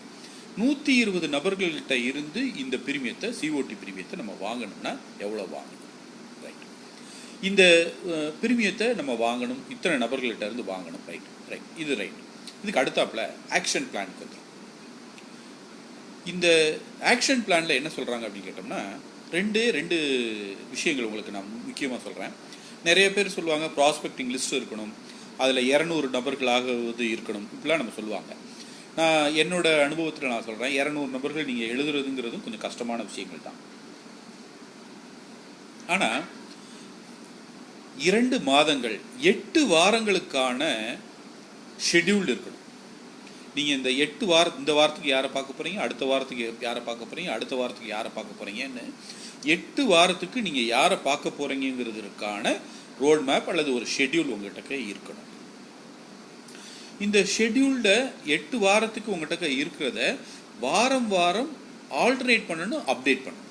ஒரு உதாரணத்துக்கு சொல்கிற மாதிரிங்க, இந்த வாரத்தில் நீங்கள் 5 பேரை பார்க்கணும்னு நினச்சிருக்கிறீங்க, ஆனால் 2 பேரை தான் பார்க்க முடிஞ்சிச்சு. அப்போ இந்த 2 பேரை தான் உங்களால் பார்க்க முடிஞ்சிருச்சு, அடுத்த வாரத்துக்கு போயிட்டீங்க. அடுத்த வாரத்தில் நீங்கள் 5 பேரை பார்க்கணும்னு நினைக்கிறீங்க, ஆனால் நீங்கள் 3 பேரை தான் பார்க்க முடிஞ்சிருச்சு. அப்போ உங்கள் ஷெட்யூலில் நீங்கள் பார்க்க வேண்டிய நபர்கள் முதல் வாரத்தில் 3 பேர், இந்த வாரத்தில் 2 பேர், 5 பேர் மாறிட்டாங்க. அப்போ இதே ரேஞ்சில் நம்ம போய்கிட்டே இருந்தோம்னா, இதே பிரிமியத்தில் இருக்கிறப்ப நம்மளால் டார்கெட்டை ரீச் பண்ண முடியாது. அப்போ நம்மளுடைய வேலைகளை இன்னும் கொஞ்சம் பிரிமியத்தை மாற்றணும். அப்போ அதுக்கு நம்ம என்ன பண்ணணும்? அப்போ வாரம் வாரம் இதை அப்டேட் பண்ணணும், அல்லது இதை இன்னும் கொஞ்சம் இன்க்ரீஸ் பண்ணணும். அதாவது நம்மளுடைய கேட்கக்கூடிய நபர்களுடைய தரத்துக்கு தகுந்தது மாதிரி பிரிமியத்தை மாடிஃபை பண்ணிக்கிட்டே இருக்கணும், அல்லது அதற்கு தகுந்த மாதிரி நபர்களை புதுசாக தேடிக்கிட்டே இருக்கணும். இப்போ நம்ம இந்த ஒரு ஷெட்யூல் போட்டோம். இது என்னுடைய கருத்துப்படி, இது உங்களுக்கு தகுந்த மாதிரி நீங்கள் இதை மாற்றிக்கங்க. என்னுடைய கருத்துப்படி நான் என்ன சொல்கிறேன், 8 வாரத்திற்கான ஷெட்யூல், நீங்கள் யாரை பார்க்க போகிறீங்க அப்படிங்கிறதுக்கான ஒரு விஷயம் இருக்கணும். இதற்கு ஒவ்வொரு நாளும் இரவும் இந்த ஷெட்யூலை பற்றி நீங்கள் சிந்திக்கணும். ப்ராஸ்பெக்டிங் லிஸ்ட்டுங்கிறதுக்கு ஒரு குறைந்தபட்சம் ஒரு 15 நிமிடமாவது இதற்காக நேரம் ஒதுக்கி, போன வாரத்தில் நம்ம என்ன ஷெட்யூல் வச்சுருந்தோம், அதை நம்ம ரீச் பண்ண முடிஞ்சிச்சா, அதை முடியலையா, எங்கே தவறு நடந்துச்சு, அந்த தவறை எப்படி சரி பண்ணுறது, இதே ரேஞ்சில் நம்ம போனோம்னா நம்மளுடைய கோலை ரீச் பண்ண முடியுமா முடியாதா, இதை மாடிஃபை பண்ணிக்கிட்டே இருக்கோம். ரைட், இப்போ நம்மளுக்கு 8 வாரத்திற்கான ஷெட்யூல் கிடச்சிருச்சு. இந்த 8 வாரத்து ஷெட்யூலில் நம்ம என்ன சொல்கிறோம்னா, ஒரு வாரத்தில் மட்டும்தான் நம்மளுடைய பிளானிங் இருக்கணும். இந்த வாரத்தில் இருக்கக்கூடிய ஃபோக்கஸ்.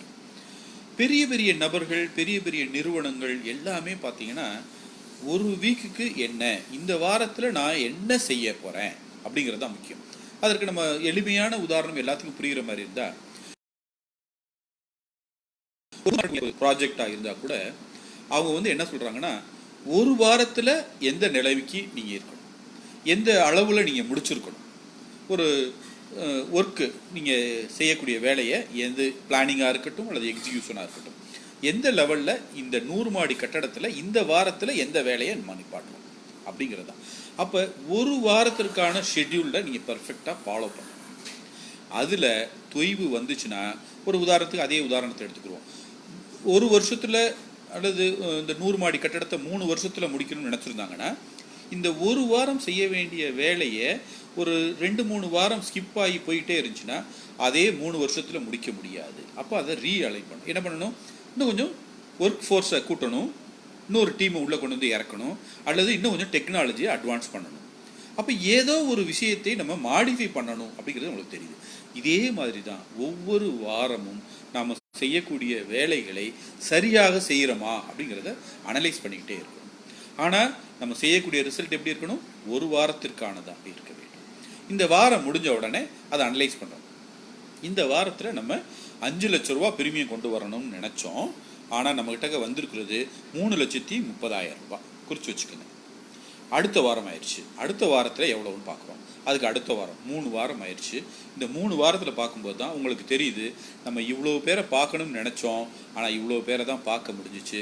இவ்வளோ பிரீமியம் கொண்டு வரணும்னு நினச்சோம், ஆனால் இவ்வளோ தான் பிரீமியம் கொண்டு வர முடிஞ்சிச்சு. ஸோ நம்மளுடைய ஆவரேஜ் இவ்வளோ தான் அப்படிங்கிறது தெரிஞ்சிருச்சு. அப்போ இதுக்கு தகுந்த மாதிரி எப்படி நம்ம அந்த 100 மாடி கட்டடம் கட்டுறதுக்கு ஒர்க் ஃபோர்ஸையும் டெக்னாலஜியும் நம்ம உள்ளே கொண்டு வர்றோமோ, அதே மாதிரி இந்த இடத்துலையும் டெக்னாலஜியையும் அல்லது ப்ராஸ்பெக்ட்டுங்கிற இடத்துலையும் அதிகமாக கொண்டு வர வேண்டும். ஸோ இதுதான் நம்மளுடைய திட்டமிடலாக இருக்க வேண்டும். அப்போ இந்த மாதிரி ஒரு திட்டமிடல் பண்ணிவிட்டு இதை வீக்லி அனலைஸ் பண்ணி, இன்றைக்கி உங்களுக்கு தெரிஞ்சிருக்கும் எல்லா விஷயங்களுமே weekly meeting, weekly review, weekly payment. IT இண்டஸ்ட்ரியில் கூட வந்துருச்சு வீக்லி பேமெண்ட்டு, வீக்லி ஷெட்யூல், எல்லாமே வீக்லி. ஒரு டாக்டர்கிட்ட கூட நீங்கள் பாருங்கள், அவர்கிட்ட சொல்கிறது என்னென்னா, அப்பாயின்மெண்ட்டு கூட பார்த்தீங்கன்னா ஒரு வீக்குக்கு என்ன அப்படிங்கிறது தான் பார்க்குறோம். எல்லா இடத்துலையும் ஒரு அனலைஸ் பண்ணுறது எல்லாமே ஒரு வீக் அப்படிங்கிறது தான் வச்சுருக்காங்க. இதை நீங்கள் ப்ராக்டிஸ் பண்ண ஆரம்பித்து இந்த வீக்லி ஷெட்யூலில் கரெக்டாக நீங்கள் ஃபாலோ பண்ண ஆரம்பிச்சிடணும். அதுக்கு அடுத்த விஷயம், இந்த வீக்குக்குரியதை நம்ம ஷெட்யூலில் பிளான் பண்ணிட்டோம். இந்த வீக்கில் இருக்கக்கூடிய ஷெட்யூலில் டெய்லி ரொட்டீன் என்ன? இந்த டெய்லி ரொட்டீனுக்கு வரும்போது நம்மகிட்ட வர்றது பார்த்தீங்கன்னா அன்ப்ரொடக்டிவ் ஆக்டிவிட்டீஸ்க்கு தான் அதிகமான நேரத்தை செலவு பண்ணும். இதை நீங்கள் ஒவ்வொரு நாளும் கால்குலேட் பண்ணிக்கிட்டே வாங்க. இன்றைக்கி ஒருத்தர் தவிர்க்க முடியாமல் நம்மளை வர சொல்லிட்டாரு, லோனுக்கு போய் ஆஃபீஸுக்கு போக வேண்டியது ஆயிடுச்சு அப்படி சொல்கிறோம். அதை குறித்து வச்சுக்கோங்க. இன்றைக்கு காலையிலேருந்து சாயந்தரம் வரைக்கும் என்னென்ன வேலைகள்லாம் செஞ்சோம் அப்படிங்கிறத நீங்கள் குறித்து வச்சுக்கிட்டே வாங்க. குறித்து வச்சுக்கிட்டே வரும்போது அந்த மாலை நேரத்துலேயோ அந்த இரவு நேரத்துலேயோ நீங்கள் அதை ஸ்டடி பண்ணுறீங்க. புதிய பாலிசிக்காக, அதாவது ப்ரொடக்டிவ், ₹1 பிரயோஜனமாக வரக்கூடிய ரெனிவலில், நான் சொல்கிறது புது பாலிசியில் வரக்கூடியதற்காக நேரம் எவ்வளோ செலவு பண்ணியிருக்கோம், சர்வீஸ்க்காக எவ்வளோ நேரம் செலவு பண்ணியிருக்கோம், எவ்வளோ நேரம் இருக்குது. ரெண்டுக்குமே சம்மந்தம் இல்லாத சில நேரம், சர்வீஸ்க்காகவும் இல்லாமல் ப்ரொடக்டிவான நேரமும் இல்லாமல் செலவு, எவ்வளோ நேரத்தை செலவு பண்ணியிருக்கோம் அப்படின்னு சொல்லி பாருங்க. இந்த 3 கேட்டகரியும் வச்சுக்கோங்க. இந்த 3 கேட்டகரியும் ஒரு வாரம் முடிஞ்ச உடனே அனலைஸ் பண்ணுங்க. இந்த வாரத்தில் நம்ம புதிய பாலிசிக்காக எவ்வளோ நேரம் ஒதுக்கியிருக்கோம், இவ்வளோ நேரம் நம்மளால் ஒதுக்கணும்னா இது நம்மளுடைய கோலை ரீச் பண்ணுறதுக்கு முடியுமா, இந்த நம்ம பிளான் பண்ணதுக்கும் இந்த நம்மளுடைய ஆக்டிவிட்டிஸ், டெய்லி ரொட்டீன் ஆக்டிவிட்டீஸுக்கும் சம்பந்தம் இருக்கா, அல்லது இதை நம்ம மறுபடியும் ஏதாவது ரீஅலைன் பண்ணி மாடிஃபை பண்ண வேண்டுமா, இப்படிங்கக்கூடிய விஷயத்த அப்போ முதல்ல 8 ஷெட்யூல் இருக்கும். ஒரு வாரத்தில் இருக்கக்கூடிய விஷயங்களை அனலைஸ் பண்ணி அதை ரீஅலைன் பண்ணணும். டெய்லி ரொட்டீனை நீங்கள் ஃபாலோ பண்ணிக்கிட்டே வந்து அதையும் ரீஅலைன் பண்ணணும். ரைட். இதில் இந்த டைம் மேனேஜ்மெண்ட் அப்படிங்கிறதுல முக்கியமான ஒரு விஷயம் என்னன்னு பார்த்தீங்கன்னா, போஸ்ட்போன்மெண்ட் வந்துக்கிட்டே இருக்கும். ஒரு பெரிய கஸ்டமரை நம்ம பார்க்குறோம், உடனே அவர் நினைக்கிறோம் இன்னைக்கு பார்க்க வேணாம் நாளைக்கு பார்ப்போம், இன்னைக்கு வேணாம் நாளைக்கு பார்ப்போம், இப்படி போஸ்ட்போன் பண்ணிக்கிட்டே இருப்போம். பொதுவாக ஒரு கஸ்டமரை பார்க்கணும் அப்படிங்கிறப்ப அப்போ இந்த மாதிரி நேரங்களில் இந்த போஸ்ட்போன்மெண்ட் அப்படிங்கிறதுக்கு வந்து நம்ம வந்து என்ன பண்ணணும்னா ஒரு டெட்லைன் வச்சுக்கிறோம். என்ன டெட்லைன்? இந்த வாரத்துக்குள்ளே நம்ம அவரை பார்த்தே ஆகும். அப்போ நம்மளுடைய இந்த எண்ணம் சொல்கிற பார்த்தீங்களா, அது சொல்லும், இல்லை இந்த வாரத்துக்குள்ளேயே நம்ம பார்த்துடணும், ஏற்கனவே ஒரு நாள் முடிஞ்சிருச்சு, 2 நாள் முடிஞ்சிருச்சு, இன்னைக்கு 3ஆவது நாளும் முடிஞ்சிருச்சு, ஸோ இதுக்கு அடுத்தாப்பில் நம்ம போஸ்ட்போன் பண்ண முடியாது, நாளைக்கு அவர் கட்டாயம் நம்ம பார்த்தே ஆகணும் அப்படின்னு சொல்கிறாங்க. அப்போ ஒரு பர்சனலாக ஒரு டிசிப்ளின் வந்துடும் அப்படின்னு சொல்கிறாங்க. இந்த பர்சனல் டிசிப்ளின் அப்படிங்கிறப்ப எனக்கு ஒரு சின்ன ஞாபகம் வந்துச்சு. நம்மளுடைய ட்ரெஸ்ஸிங் ஆக்டிவிட்டீஸ் எப்படி இருக்கணும், நம்மளுடைய ப்ரெசன்டேஷன் எப்படி இருக்கணும், இந்த மாதிரி விஷயங்கள் எல்லாம் இருக்கும்போது அன்பரசன் சார், நம்ம சென்னை அன்பரசன் சார் சொல்கிறப்ப ஒரு விஷயம் சொன்னார். ஒரு பெரிய கஸ்டமரை பார்க்குறதுக்காக அவர் கிளம்பி போயிருக்கிறார். கிளம்பி ஒரு ½ ஆஃப் த வே வந்துட்டாராம். வந்து முடித்த பிறகு அவருக்கு தெரிஞ்சிருக்கு நம்ம டையை வந்து எடுத்துகிட்டு வராமல் வந்துட்டோம். அவர் எப்பயும் டை கட்டிட்டு தான் போய் கஸ்டமரை பார்ப்பாராம். அப்போ இந்த டை கட்டிட்டு வராமல் நம்ம வந்துட்டோம், அதனால் இந்த கஸ்டமரை நம்ம போமா வேண்டாமா, ஏன்னா அவருடைய அந்த ரொட்டீனில் வந்து டை இருக்கணும், ஆனால் டை இல்லை அப்படிங்கிறது யோசித்து போயிட்டே இருக்கிறாரு. ஆனால் இன்னும் போயிட்டே இருக்கிறாரு. ஆனாலும் கூட அவர் வீடை ரீச் பண்ணுற இடத்துக்கிட்டக்க அந்த கஸ்டமருடைய பிளேஸுக்கு வந்துட்டு பார்க்க வேண்டாம் அப்படின்னு சொல்லிட்டு திரும்பி வந்துட்டாராம். இது அவரே சொன்ன செய்தி. அப்போ பாருங்கள், ஒரு பேசிக் டிசிப்ளினை நம்ம வந்து ஒரு ப்ராக்டிஸாக கொண்டு வந்துட்டோம்னா, நான் சொன்ன உதாரணங்கிறது ஒரு டை கட்டின உதாரணம். இது மாதிரி ஒவ்வொருத்தவங்ககிட்டையும் ஒவ்வொரு உதாரணம் இருக்குது. இந்த மணிகண்டன் ஒருத்தர் இருக்கார், ராணிப்பேட்டையில் இருக்கார். அவர் ட்ரெஸ்ஸு போட்டிருக்கும்போது கொஞ்சம் ஏதோ ஒரு சரியாக இல்லை அப்படின்னு நினச்சாருன்னா அந்த ட்ரெஸ்ஸை மாற்றிடணுமா. அதனால் அவர் என்ன பண்ணியிருக்காரு, காருக்குள்ளேயே ஒரு கோட் எக்ஸ்ட்ராவாக வச்சுருப்பாராம். 2-3 செட்டு காருக்குள்ளேயே ட்ரெஸ் இருக்கும்.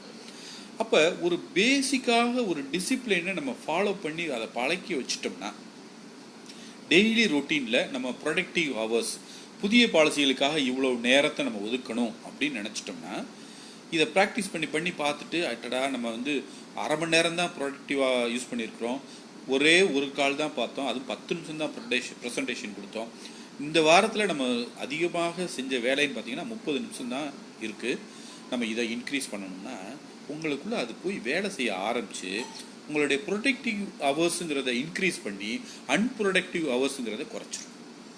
அப்போ இந்த வீக்லி ரொட்டீன் அப்படிங்கக்கூடிய விஷயம், பேசிக் டிசிப்ளின்கிற விஷயம், டைம் மேனேஜ்மெண்ட் எல்லாத்தையும் உங்களுக்குள்ளே இருக்கக்கூடியதை பழக்கமாக மாற்றி அது வழக்கமாக மாற்றி அப்படி நீங்கள் வந்துகிட்டே இருந்தீங்கன்னா நீங்கள் என்ன ரீச் பண்ணணும்னு நினைக்கிறீங்களோ அதை நோக்கி நம்ம போய்கிட்டே இருக்க முடியும். ரைட், இப்போ நம்ம இப்படி இந்த ரேஞ்சில் நம்ம வந்துகிட்டே இருக்கிறோம்னா இதுக்கு அடுத்தாப்புல இந்த ஆக்ஷன் அப்படிங்கிறதுல நான் சொல்லக்கூடிய விஷயங்கள் ஒரே ஒரு விஷயந்தான் எனக்கு தோணுச்சு. என்ன விஷயம் அப்படின்னு கேட்டோம்னா 1:07 ஆயிடுச்சு. ஒரே ஒரு விஷயம் தான் எனக்கு தோணுச்சு. பார்த்தீங்கன்னா நம்மளுக்கு இன்னைக்கு நிலைமையில் இந்த கொரோனா காலத்தில் எப்படி தோணுது அப்படின்னு கேட்டால், நம்ம கற்றுக்கணும் அப்படின்னு நினைக்கக்கூடிய விஷயங்களுக்கு அதிகப்படியான விஷயங்கள் நம்மளுக்கு கிடச்சிட்டு இன்னும் உள்ள சொல்கிறதா இருந்துச்சுன்னா, பார்க்குற நபர்களை விட பேச்சாளர்கள் அதிகமாகி அவ்வளோ இன்ஃபர்மேஷன். இன்றைக்கி கூட பார்த்தீங்கன்னா அஜய், அரோரா, தாமோதரன், அப்புறம் இன்னொருத்தவங்க 3 பேருடைய ஸ்பீச்சும் இன்றைக்கி நம்ம ஒரு 3 மணி நேரத்தில் வீட்டில் இருந்த நேரத்துலேயே கேட்டிருக்க முடியுது. மதியழகன் சார் பேசுகிறாரு, இப்படி நம்மளுடைய எம்டி பேசுகிறாரு. ஸோ ஆன்லைனில் பார்த்தீங்கன்னா நம்மளுக்கு எவ்வளோ இன்ஃபர்மேஷன் கிடைக்கணுமோ அதே போல் பல மடங்கான இன்ஃபர்மேஷன் நம்மளுக்கு கிடச்சிக்கிட்டே இருக்குது. அவ்வளோ ஸ்பீக்கர்ஸ் கொடுத்துருக்காங்க, இவ்வளோ விஷயங்கள் வந்துக்கிட்டே இருக்குது. அப்போ நான் சொல்கிற விஷயம் என்னன்னு கேட்டால், இதெல்லாம் எதுவுமே இல்லைனாலும் கூட ஆக்ஷன், அதாவது உலகின் தலை சிறந்த சொல் செயல் அப்படி சொல்லுவாங்க. நீங்கள் ஒரு செயலை செய்ய ஆரம்பிச்சிட்டிங்கன்னா அந்த செயலே எல்லா விஷயத்தையும் கற்றுக் கொடுத்துரும்.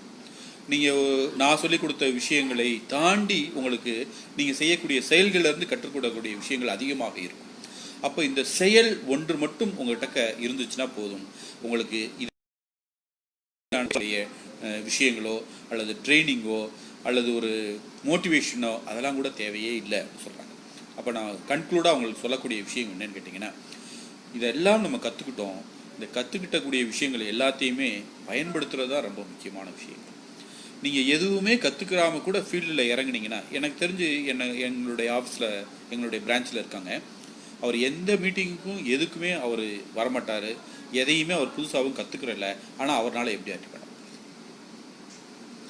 அவர்கிட்ட இருக்கக்கூடியது என்னென்னா, காலையில் எந்திரிச்ச உடனே ஃபீல்டுக்கு போயிடுவார், சாயந்தரம் வரைக்கும் ஃபீல்டில் இருப்பார்.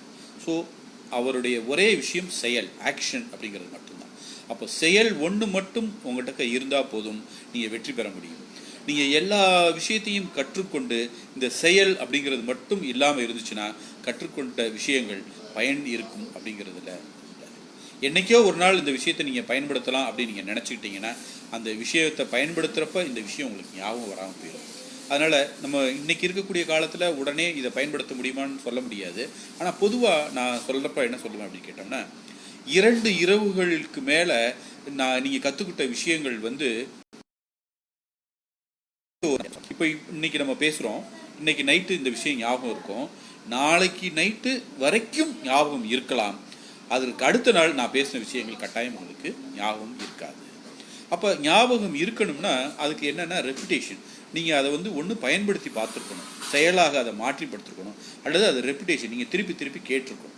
இந்த 2 விஷயங்கள் இருந்தால் மட்டும்தான் அது கேரி வரும். அதில் திருப்பி திருப்பி கேட்குறதுனால ஏதாவது பயன் இருக்கா அப்படின்னு பார்த்தா திருப்பி திருப்பி கேட்குறதுனால ஒன்றும் பயன் இல்லை. ஆனால் அதை செயல்படுத்தி பார்த்தீங்கன்னா பயனுள்ளதாக இருக்கும். அதனால் நீங்கள் கற்றுக்கொண்ட விஷயங்களை உடனடியாக 2 இரவுகளுக்குள்ளாக அதை பயன்படுத்தி பார்க்க வேண்டும். இன்றைக்கி நிலைமைக்கு நீங்கள் 2 முறை இன்னொரு முறை இதை நீங்கள் கேட்டு பார்த்துட்டு வாய்ப்பு கிடைக்கிறப்ப முதல்ல இதை பயன்படுத்திடும். ஸோ நான் இவ்வளோ நேரம் சொன்ன விஷயங்கள் எல்லாமே உங்களுக்கு தெரிந்த விஷயங்கள் தான். ஆனாலும் கூட இது ஒரு உங்களுக்கு எல்லாத்துக்கும் ஒரு ரெஃப்ரெஷ்மெண்ட்டாக இருக்கணும் அப்படிங்கிறதுக்காக சொல்கிறேன். உண்மையிலேயே மீண்டும் ஒரு முறை இந்த இன்சூரன்ஸ் வாரியருக்கும் இவ்வளோ நேரம் பொறுமையாக என்னுடைய உரையை கேட்ட உங்கள் அனைவருக்கும் என்னுடைய மனதார நன்றிகளை கூறிக்கொண்டு இந்த வாய்ப்புக்கு நன்றி கூறி விடைபெறுகிறேன். நன்றி நண்பர்களே, நன்றி.